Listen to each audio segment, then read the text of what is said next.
Sainte Thérèse est aimée du monde catholique entier. Sa statue, ou au moins son effigie, a sa place dans chaque église de la chrétienté.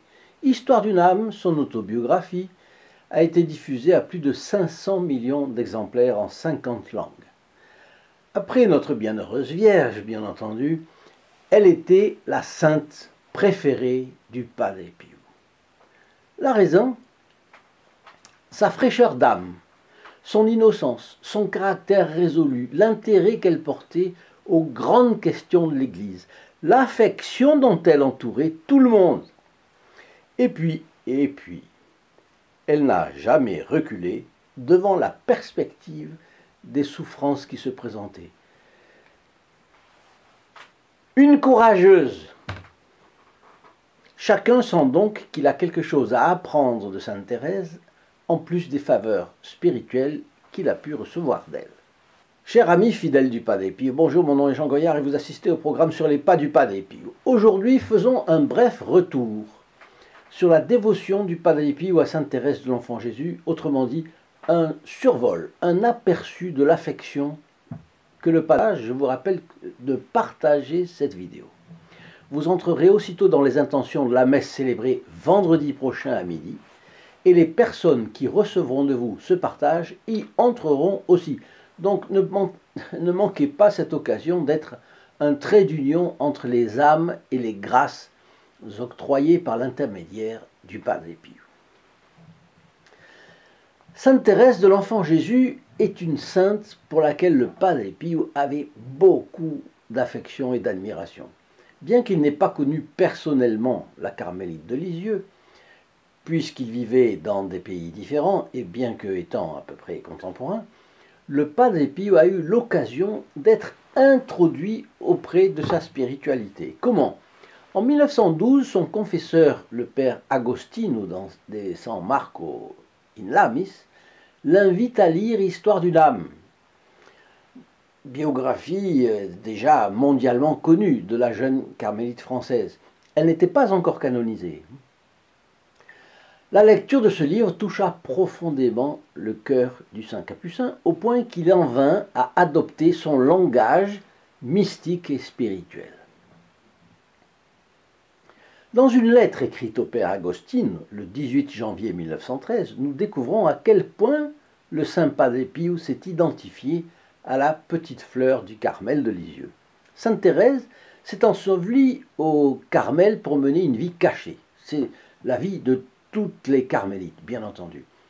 La vie d'un père capucin, de soi, elle est moins cachée que celle d'une carmélite, puisque les capucins ne sont pas cloîtrés, mais il est clair que les deux avaient cette aspiration d'être toujours considérés comme des personnes insignifiantes et cachées. Et le Padre Pio, malheureusement pour lui, ça a été une souffrance de plus. Eh bien, ces stigmates l'ont rendu connu sur tous les continents. Dans une lettre à sa sœur Pauline, mère Agnès de Jésus dans la vie religieuse, vous le savez, Thérèse affirme qu'elle s'offrit à l'enfant Jésus pour être son jouet, non pas comme une de ces peluches que les enfants regardent seulement sans oser y toucher, mais comme une petite balle, sans valeur, qu'il pouvait jeter par terre, pousser du pied, laisser dans un coin, ou bien la serrer sur le cœur si cela lui plaisait. Faisant écho à sœur Thérèse, le Padre Pio a écrit « Je suis le jouet de l'enfant Jésus, comme il me le répète souvent. Mais le pire, c'est que Jésus a choisi un jouet sans aucune valeur. Je regrette seulement que ce jouet qu'il a choisi tâche ses divines petites mains. La pensée me dit qu'un jour, il me jettera dans un fossé pour ne plus jouer avec moi.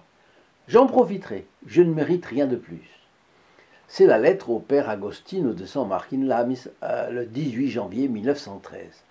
Mais vous voyez comment le langage est le même que celui de Sainte Thérèse. Et là, on pourrait dire la fraîcheur d'âme de Sainte Thérèse, le Padre Pio l'a aussi.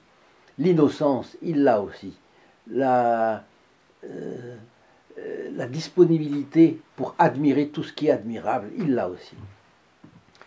Alors le thaumaturge de San Giovanni Rotondo et l'humble carmélite de Lisieux, qui elle n'a jamais fait de miracle de son vivant, suivent aussi le même chemin de parfait abandon, pardon, et se ressemblent à bien des égards.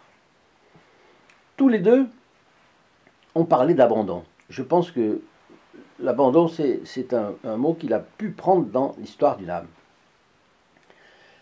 Tous les deux sont vraiment devenus des fils rouges qui nous permettent de suivre les voies de Jésus et de chercher l'amour dans les petites choses.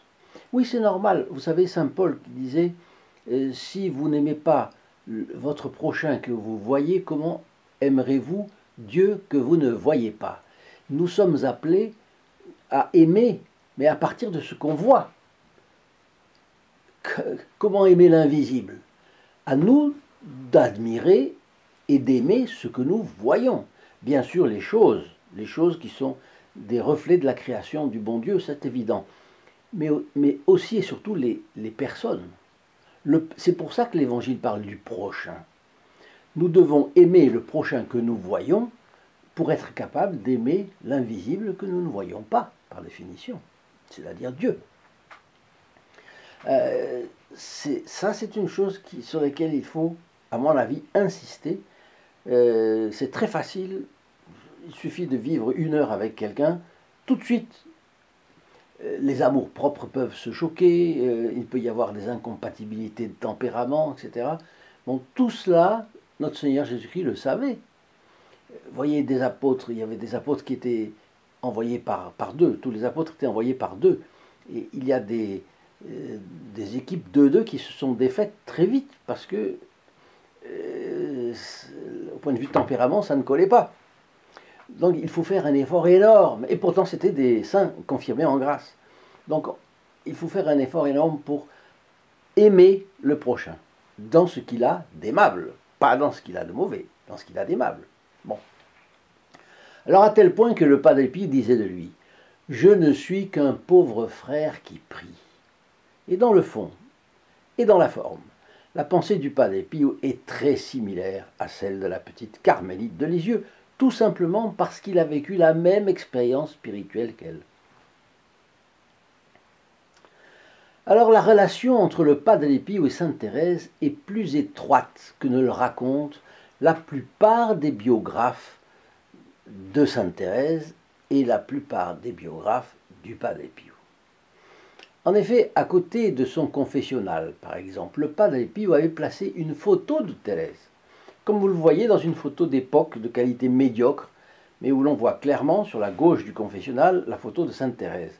Je demande à ce qu'on passe cette photo dans l'enregistrement. Si on arrive à la passer, vous allez pouvoir la voir, vous aussi. Elle n'est pas c'est pas une bonne photo, n'est-ce pas? À l'époque, on n'avait pas les photographies qu'on a aujourd'hui. Si le Padre Pio tenait à avoir à cet endroit-là cette photographie, c'est qu'il estimait que Sainte Thérèse l'éclairait dans son apostolat du confessionnal et éclairait ses pénitents du même coup. Donc entrer au Carmel afin de prier pour la sanctification des prêtres et la conversion des âmes, Sainte Thérèse a sans aucun doute intercédé efficacement pour que tous ceux qui se confessaient auprès du Saint Capucin se rapprochent de Dieu, bien entendu. Et Maria Winowska, je vous ai parlé d'elle, c'est une universitaire ou une journaliste d'origine polonaise, bien sûr, et qui a fait une expérience très intéressante. Elle est venue à San Giovanni Rotondo dans un esprit de critique. Elle était hérissée, et puis elle s'est convertie.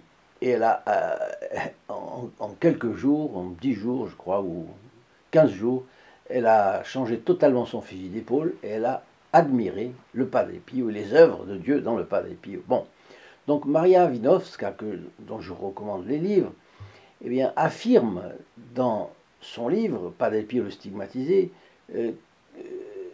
que le Padre Pio,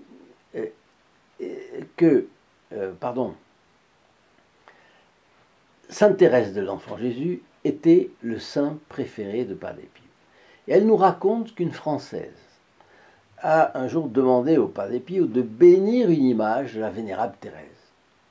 vénérable, c'est le terme lorsqu'un procès en béatification est en cours, mais pas achevé. Donc la personne n'est pas encore déclarée bienheureuse. Le Padre Pio lui a répondu: « Je ne peux pas bénir l'image de cette religieuse car elle n'a pas encore été canonisée. Mais un jour, elle sera élevée sur les autels. C'est une sainte, une grande sainte. » Il appliquait là tout simplement une norme canonique, c'est qu'un représentant de l'Église, donc qui engage l'Église, ne peut pas faire un acte public, c'est-à-dire un acte officiel de l'Église, de vénération envers quelqu'un à propos duquel l'Église n'engage pas son autorité sur le fait que ce personnage ait pratiqué ici-bas les vertus à un degré héroïque et a mérité pour cela l'honneur des autels. Voilà. C'était une norme canonique et il respectait toutes les normes canoniques, bien sûr. Mais il avait vu, avec une certitude de prophète qu'il est, qu'elle serait placée par l'Église au rang de ses saints. Et c'est ce qui s'est produit effectivement le 17 octobre 1925, puisqu'elle a été béatifiée ce jour-là. Alors le Padre Pio n'avait pas seulement une admiration personnelle pour sainte Thérèse de Lisieux, il s'était engagé sur la petite voie de l'enfant spirituel et recommandait à ses dirigés spirituels d'en faire autant. Dans une lettre à Raffaellina Serase, une de ses filles spirituelles, qui vénérait aussi la petite Thérèse, le Padre Pio écrivait d'elle: « Voici, ma fille, l'exemple d'une âme totalement détachée de soi et pleine de Dieu. C'est précisément ce que vous devez vous efforcer d'être, vous aussi, avec l'aide de Dieu. »